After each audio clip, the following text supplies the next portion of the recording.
Ask me a controversial one. Ask me one where I'll have to be introspective and thoughtful. Have robots already taken over the world? Definitely. Yeah, they took over the world a while ago.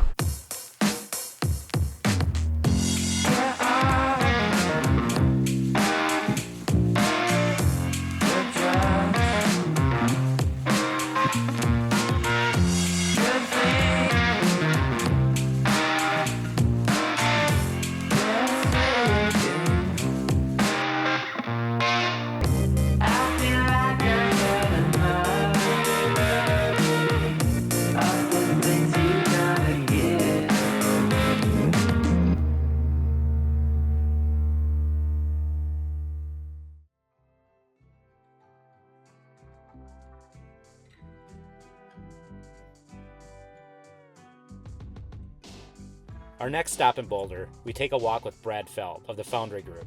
Brad's a well-known serial entrepreneur, investor, and an author of a variety of books from startup communities to venture deals. What makes the tech ecosystem of Boulder unique versus maybe some other locations around the U.S.? So Boulder's always had a tech scene, and for people that don't know Boulder, Boulder's 100,000 people in the city. The county is about 250,000 people, and we're about 30 minutes from Denver, which is about 2.5 million people and growing very, very fast. You have a relatively small city that's a binary star with a very large city, Denver. Mm-hmm. The very high density, right? So if you think about how binary stars work, right? Yep. A big star, little star connected to each other. You have a lot of density of very smart people that are very entrepreneurial by nature. You have now a history over 20-something years of entrepreneurial activity, lots of successes and lots of failures. Many of those entrepreneurs have been through multiple companies. The ones that have made money have put money back into the system as entrepreneurs. The important unique characteristic of all of the story that I gave you is the cultural norm, which Techstars talks about as their motto, which is give first, right. is emergent from that. So you have this very collaborative ecosystem. The experienced entrepreneurs working with the next generation entrepreneurs, people playing a very long game around it across multiple companies, not in a you win, I lose, but in we all succeed. Yeah, sure, there's conflict on the margin, that's natural, we're human beings. But that dynamic, I think, has been incredibly powerful. The other piece of it is that as a city, Boulder is not measuring itself. We're not trying to be better than Denver. Mm-hmm. We're trying to collaborate with Denver. Yeah. Entrepreneurs in Boulder are very additive to the Denver startup scene. A number of people in Denver that were entrepreneurs and that are leaders of the Denver startup community in 2010, 11, 12 spent a lot of time in Boulder engaging with the Boulder startup community to understand what was going on here. Working together on the creative plane versus the competitive. That's right, and it's not a win-lose scenario in terms of geography, but instead, hey, there's lots of good stuff going on here. Let's keep doing good stuff, and let's let that sort of move out into the world. Yeah. Definitely has with Techstars. Well, and Very Techstars, I think, is a key part of it. I was with David Cohen at dinner last night, and somebody asked him, did you envision this 12 years ago? And he just laughed. He's like, yeah, no. I asked that question this morning. Well, I hope maybe probably answer that question, right? 12 years ago, it was like, let's do a thing in Boulder and let's see if it's interesting. Yeah. What we did was we built a lot of values in Techstars Boulder in those first couple of programs where we learned what we wanted to do and how we wanted to do it. And we've continued to weave those values through what Techstars has expanded to today. And in the 30 or so geographies around the world, I think we've got programs now in 12 countries, startup weekend activity virtually in, throughout the entire world. And programs happening in almost every significant city and lots of cities that are even smaller than Boulder on a continuous basis. Like that fabric and those cultural norms are a key part of it. And in the essence of those cultural norms and the dynamics around this notion of give first, this notion of, hey, we're not playing a game where I'm trying to get share from somebody else. Entrepreneurship is such a key part of our society and the economic growth and health of our society, yet it's a small percentage of the activity of people, right? It has a disproportionate impact. Let's make sure that disproportionate impact is positive. Let's make sure it's everywhere. Let's make sure it is inclusive of anyone who wants to engage in it. Let's make sure it has, all of the characteristics that Richard Florida talks about. Knowing that every city has different dynamics, right? Yep. What we view as diversity in Boulder, Colorado, and vectors that we could be more diverse on, Yep. maybe a completely different vector, right, than somebody in Cape Town thinks, or somebody in Tel Aviv thinks, or somebody in Berlin thinks, or somebody in New York thinks. Yep. Right, so understanding what those vectors are and engaging with this idea of inclusivity of anyone who wants to engage is very powerful. So that's woven through it, and as we continue to amplify the vision of Techstars, this idea that anyone who wants to be an entrepreneur can be. Yep. Not everybody should be. There's lots of people that don't want to be, Yep. but the idea that it's available and that those companies are then creating opportunities for people to either engage as employees or customers or users or supporters or advocates, and all of these things help the health of the local geographic innovation economies that they're in. And that's all knit together in a global network where the underlying goal of that global network is to support entrepreneurs.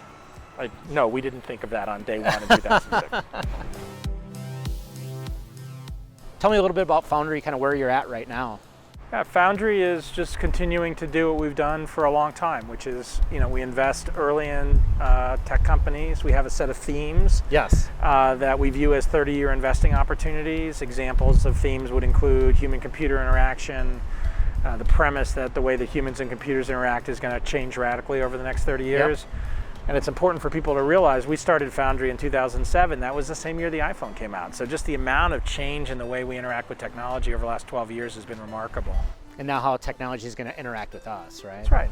That's right. And as part of our investing activity, we also invest in other venture funds, something that we've been doing for a long time. Okay. And we're 7 partners, all based in Boulder. It's just the 7 of us. We don't have a big team. In fact, our entire organization is only 16 people. And our goal as a team is, as individual partners, to work directly with the founders, the executives, and the principals and the funds that we invest in. We have a very simple mental model, which is, as long as we support the CEO, we work for her. If for some reason we lose our support of the CEO, we decide we don't support the CEO, it's our job to do something about that, which does not mean fire her.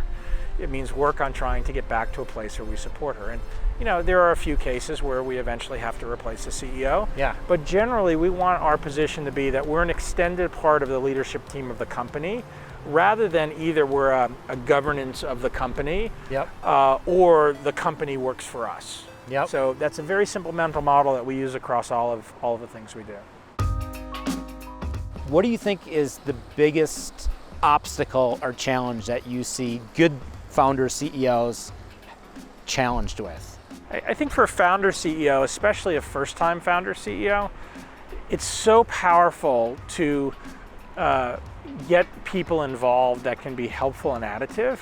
I like to say the job of that founder CEO is literally to collect people.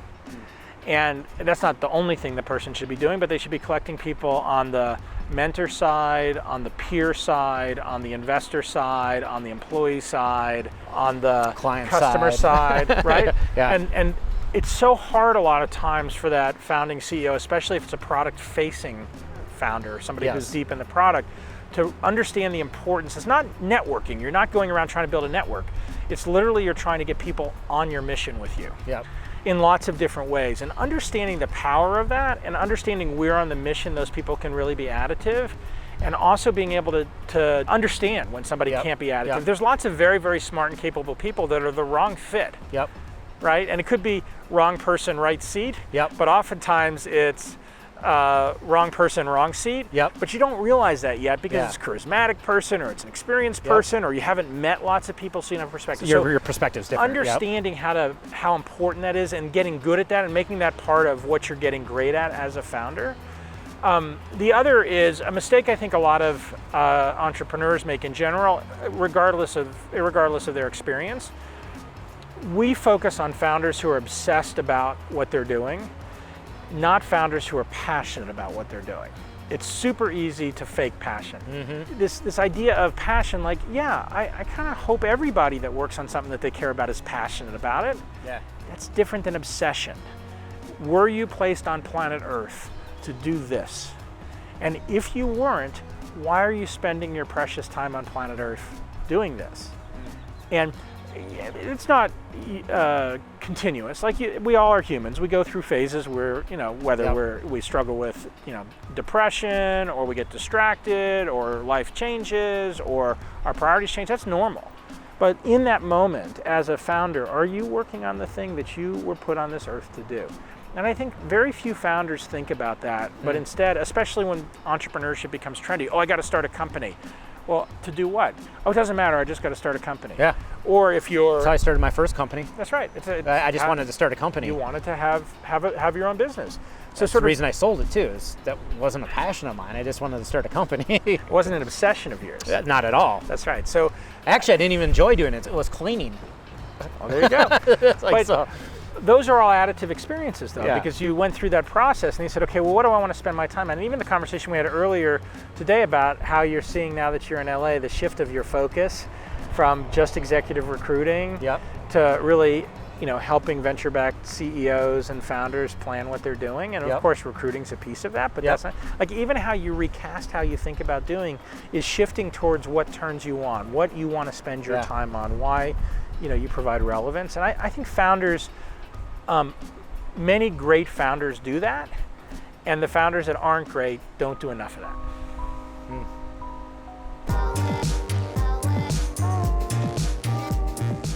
First-time CEO founders, you think ego gets in the way of their ability to be transparent, to let people help them?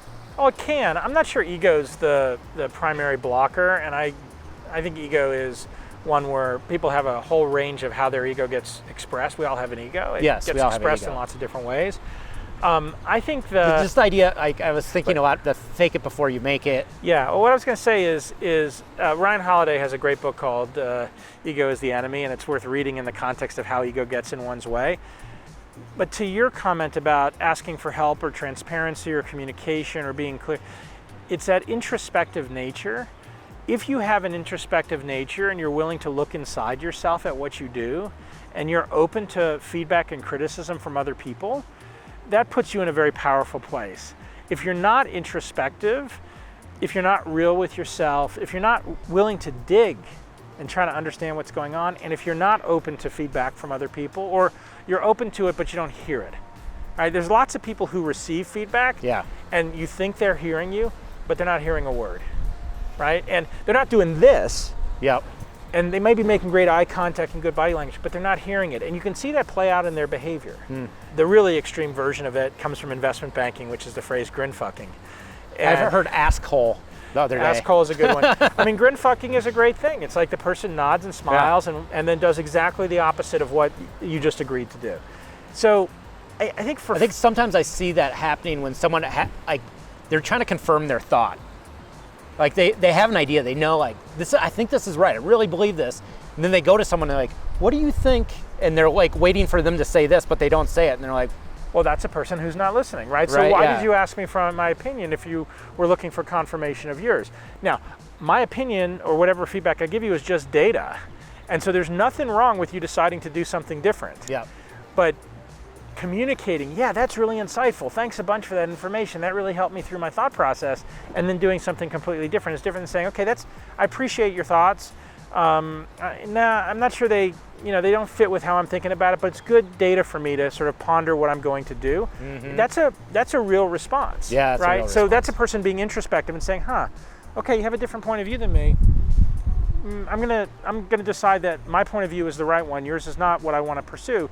Communicating that in that conversation versus the happy, yeah, you're great. Wow, thank you so much. I really appreciate the time you've spent with me today, and it really helped me understand what. So that's the difference. So not being able to listen, not being able to process things that are coming from others, not being introspective, and by the way, recognizing that how you engage with a person over multiple interactions shapes their view of your dynamic. It Yeah. shapes view of your dynamic. So, one time you do something like that, okay, and when the person says, hey, you did that, and I thought my conversation was, oh yeah, it was very helpful. It made me think about it. I decided that what you were telling me, I didn't agree with. And here's why I didn't agree with it, A, B, C. And I'm sorry I didn't close the loop. I was busy. I didn't think about closing the loop with you, but I should have, right? if the next time you have an interaction and the person gives you feedback and you close the loop and say, well, actually, I'm still going to do something different, but here's why, and there's an interaction, that's powerful. The second time, you do exactly the same thing and the person calls you or sees you and says, hey, what happened the second time that happened?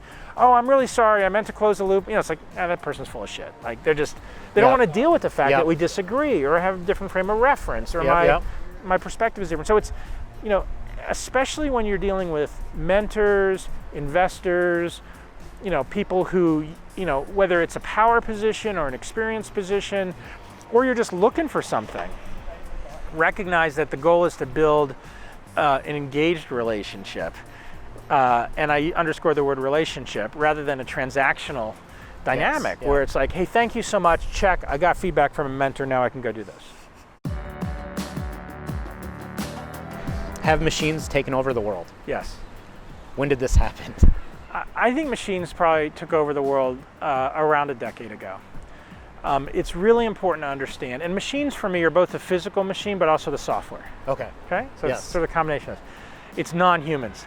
It's really important to recognize they have an incredibly long duty cycle. Number two, they're very patient, right? Unlike humans. Right? Humans wear out, machines don't. They're happy to take their time. They're letting us do all the work. We're putting all the data into them.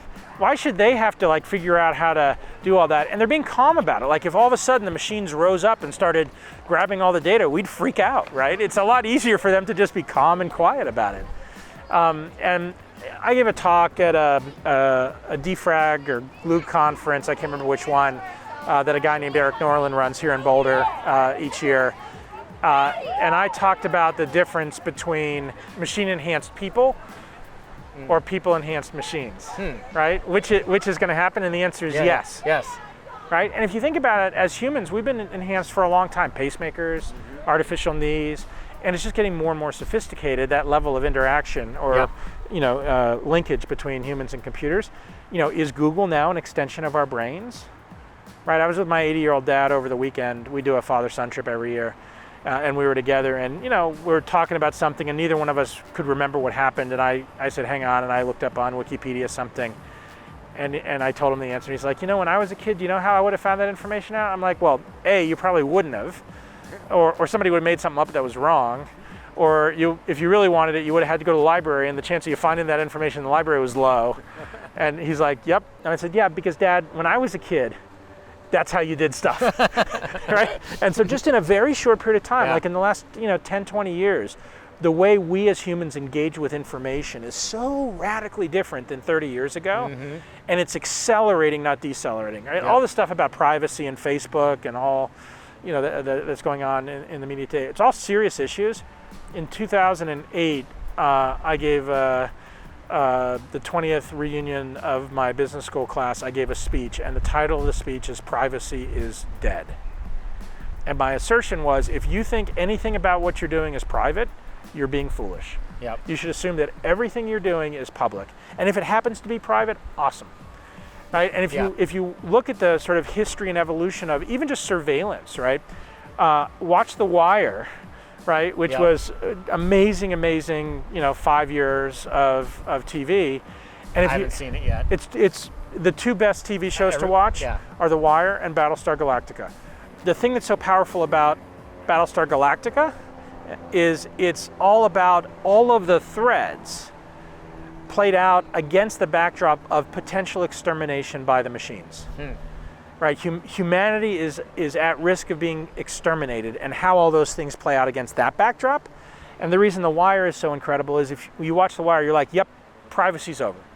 Right, just the way that surveillance evolves, and then looking at surveillance then, and that was filmed in the mid-2000s versus surveillance today. It's like, So like understanding this with even a relatively narrow lens, this idea that the machines, there is no turning back from where we are.